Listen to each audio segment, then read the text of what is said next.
সফররত জাতিসংঘ মহাসচিবকে সংস্কার দ্রুত শেষ করে নির্বাচনের কথা জানিয়েছেন মির্জা ফখরুল ইসলাম আলমগীর। রাজনৈতিক দলগুলোর সাথে আন্তোনিও গুতেরেসের বৈঠকে বিএনপির পক্ষ থেকে এসব জানানো হয়। এছাড়া গণপরিষদ ও সংসদ নির্বাচন একসাথে করার কথা জানিয়েছে জাতীয় নাগরিক পার্টি। দেশের চলমান রাজনৈতিক পরিস্থিতি নিয়ে সফররত জাতিসংঘ মহাসচিব রাজনৈতিক দলগুলোর সাথে বৈঠক করেন। রাজধানীর একটি হোটেলে দুপুরে অনুষ্ঠিত এ বৈঠকে বিএনপি, জাতীয় নাগরিক পার্টি সহ সব রাজনৈতিক দল অংশ নেয়। বৈঠক শেষে বাহিরে অপেক্ষমান সাংবাদিকদের সাথে কথা বলেন রাজনৈতিক দলের নেতারা।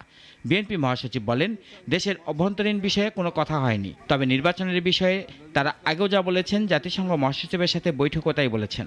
আমরা আমাদের বক্তব্যের মধ্যে যে কথা আমরা বলে আসছি সে একই কথা বলেছি আমরা, যে সংস্কার তো অবশ্যই করতে হবে। আমরা তো সংস্কারের কথা সবার আগে বলেছি, সেই সংস্কারটা অবশ্যই করতে হবে, কিন্তু সেই সংস্কারটা যত দ্রুত করা যায়।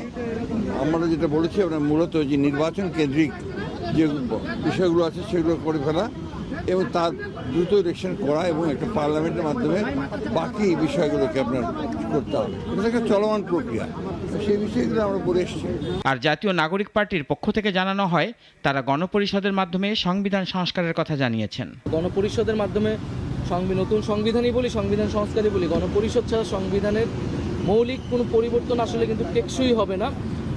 সেই জায়গা থেকে আমরা গণপরিষদ নির্বাচন চাচ্ছি, আর সামনের যেই জাতীয় নির্বাচনটা একই সাথে আইনসভা এবং গণপরিষদ নির্বাচন এবং পাশাপাশি আমরা বিচারের বিষয়টা বলেছি এবং সার্বিকভাবে ইউএনকে আমরা ধন্যবাদ জানিয়েছি। রাজনৈতিক দলগুলোর সাথে বৈঠকের পর ছাত্র দলগুলোর প্রতিনিধিদের সাথেও বৈঠক করেন জাতিসংঘ মহাসচিব। রাশেদুল কাদির, নাগরিক, ঢাকা।